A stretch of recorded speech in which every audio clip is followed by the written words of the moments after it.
topic, esophageal varices. Before going for esophageal varices, the most common cause for death in a patient with cirrhosis, with portal hypertension you can say, or in cirrhosis, is liver failure. Okay, followed by esophageal varices.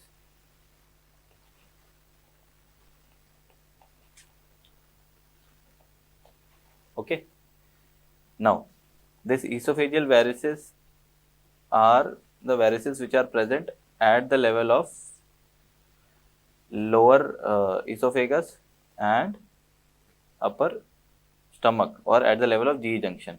Okay, lower esophagus present at lower esophagus and GE junction. They are a portosystemic circulation of azygous vein and the coronary vein or the left gastric vein. They form at pressure, portal pressure more than 10 millimeter of mercury, and they rupture at portal pressure more than 12 millimeter of mercury. Okay, now generally the esophageal varices rupture at the lower third of the esophagus, from the lower third of the esophagus only. Okay, because at the lower third of the esophagus the varices are superficial. Okay, rupture of esophagogastric varices occurs at lower 3 centimeter of esophagus, because it is superficial at this level. The varices are superficial at this level. Okay. Now, suppose there is a patient who is coming to the emergency OPD with complaints of patient coming to emergency ER with massive hematemesis. Okay, question is that the patient is coming to the ER with massive hematemesis. On examination, there is hypovolemia, BP is 90/60. Per abdominal examination, there is palpable moderate splenomegaly.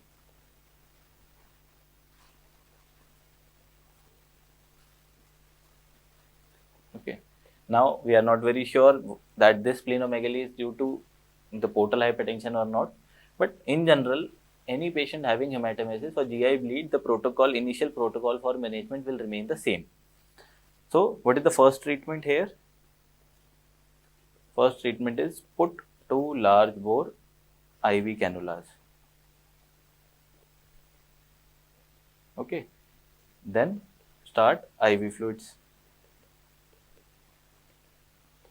How much should we will give the what is the fluid of choice here? The fluid of choice is ringer lactate. Okay, now we have started the fluid. Now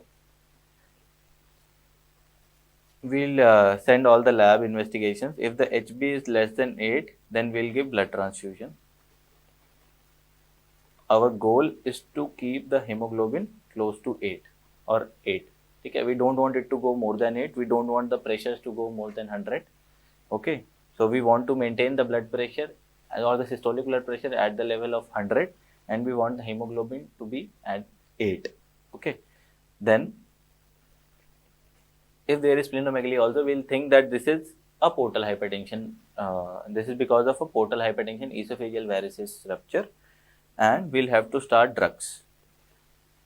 Which drugs are preferred? So the drug of choice for esophageal variceal bleeding is octreotide. Okay, if we are not having octreotide, then we can give terlipressin with nitrates. Okay, but overall the drug of choice is octreotide. Okay, octreotide is a somatostatin analog.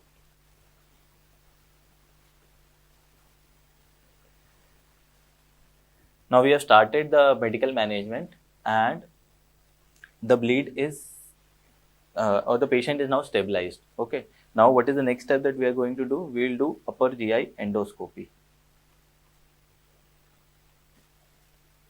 Straight away, if a patient is coming with GI bleed and the patient is in shock, or then we are not going for upper GI endoscopy. Initially, we'll have to stabilize the patient, and after stabilization, we'll do upper GI endoscopy. How the varices look on upper GI endoscopy?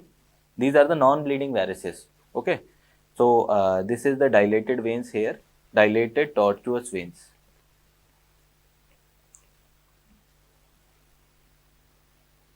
Okay, if the dilated tortuous veins are there, then this is esophageal varices. In case if it is a bleeding esophageal varices, there will be blood visible. Okay, or there will be active oozing here or a black dot here, or there will be stigmata of recent hemorrhages that we have read in the GI bleed lecture. We categorize it on the basis of Forest classification, whether there is a recent bleed, what is the significance of bleed, and all these things we categorize on the basis of Forest classification. Okay.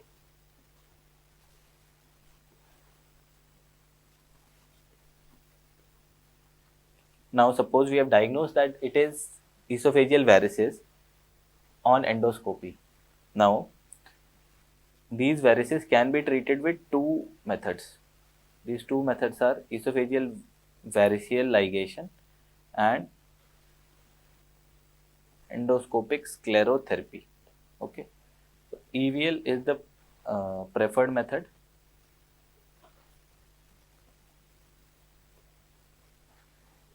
EVL stands for endoscopic variceal ligation. Okay, and this EST stands for endoscopic sclerotherapy.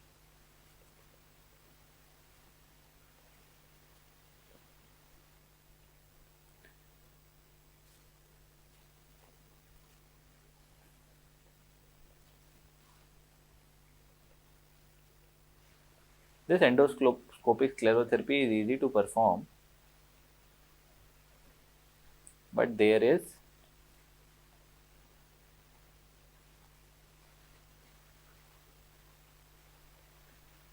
increased risk of perforation. So generally we prefer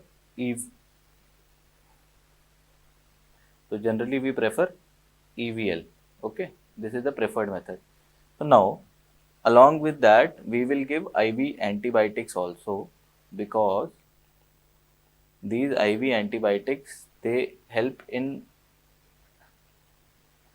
decreasing the infection rate. They help in decreasing the overall hospital stay.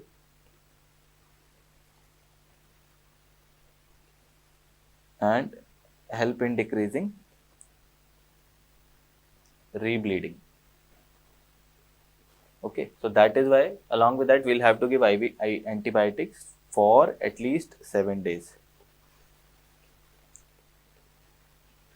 At least 7 days we'll give. Okay, IV antibiotics.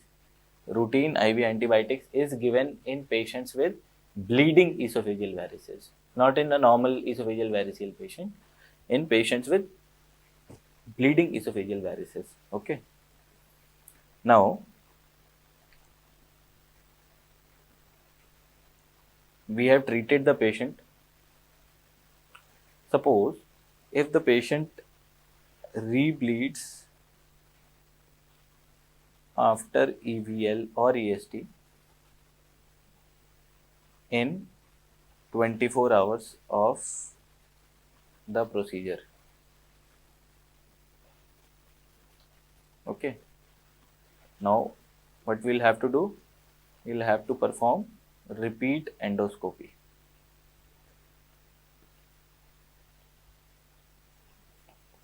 And if 2 attempts of endoscopy fails,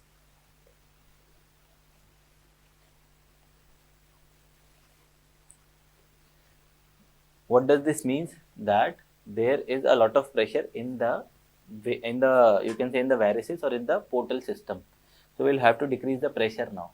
So to decrease the pressure, we'll have to perform either a TIPS or a shunt surgery.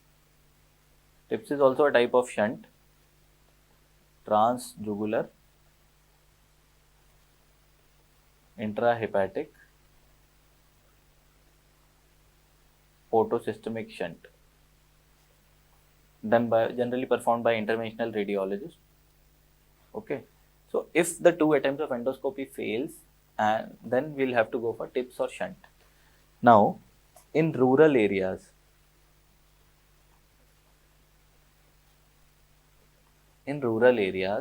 or remote places,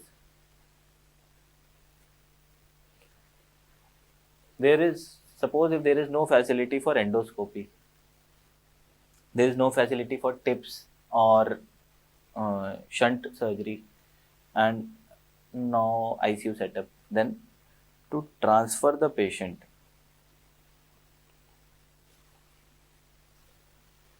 to a higher setup,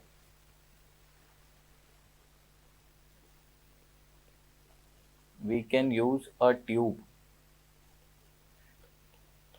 Okay, the name of a tube is Sengstaken Blakemore tube. This is very important question.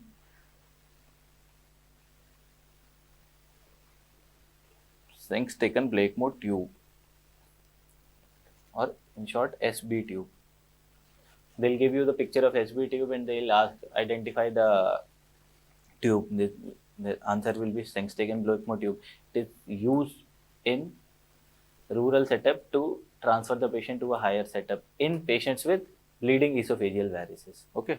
Now, this Sengstaken Blakemore tube is for temporary control of bleeding. This is only for temporary control so that patient can be transferred.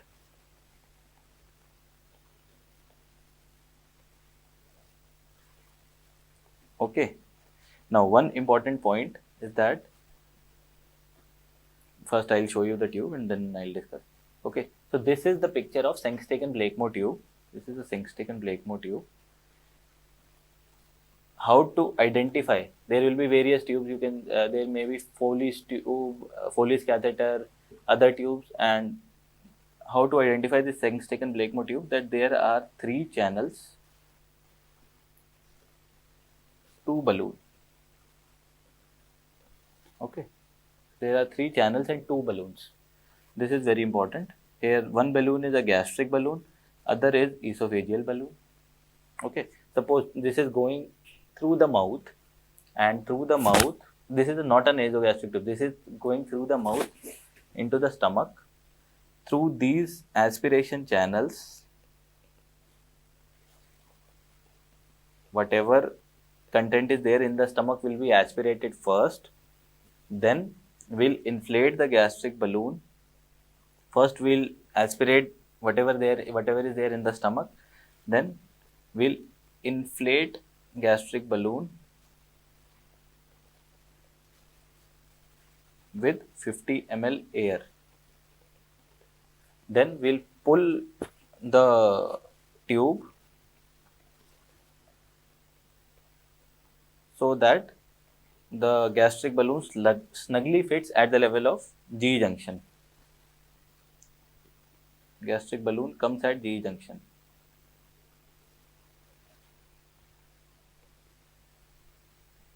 Then we will inflate the gastric balloon with 250 ml of air more. Okay. So now we have inflated the gastric balloon with 300 ml of air, and the bleeding is has stopped. If the bleeding is not stopping, we can inflate the esophageal balloon also. The esophageal balloon is generally inflated at pressure 35 to 40 millimeter mercury. Okay. The point that is important is only air is to be used. We will not be using normal saline or distilled water here. Only air will be used because it is easy to remove the air. These are the three channels, two for balloon inflation, one for stomach and one for esophagus, and one channel is for gastric aspiration. Okay. Now this esophageal balloon will have to release the pressure, you can say, or we have to deflate the balloon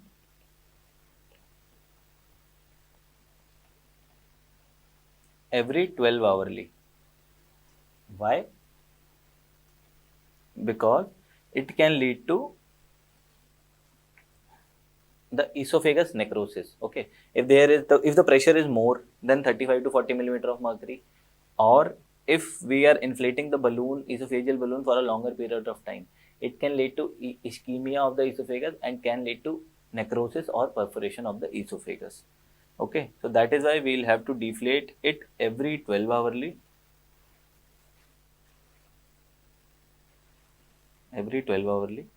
And we will not inflate it more than 35 to 40 millimeter of mercury. We will inflate it with only air, and this gastric balloon first with 50 ml and then with 250 ml.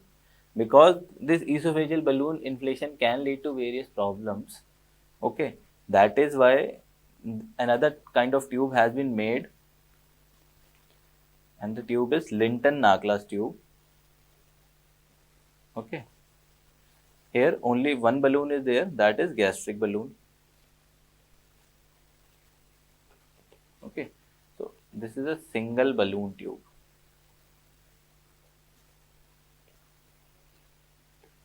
Okay, while putting either SB tube or a Linton Nachlas tube, we'll have to first secure the airway, because the stomach is full of blood or the other contents, and there is a possibility of aspirating those contents. Okay, so that is why airway must be protected.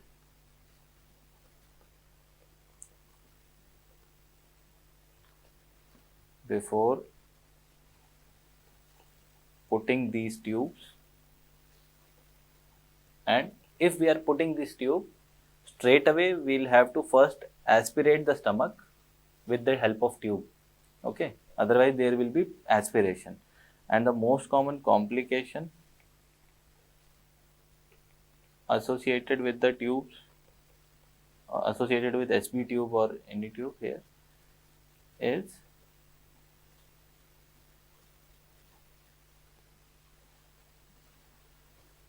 aspiration. Okay, and out of all these things that I have taught you, this SB tube, identification of this SB tube is the most important thing. Okay, so this is a 2 balloon 3 channel tube. Okay, Seng's taken Blakemore tube.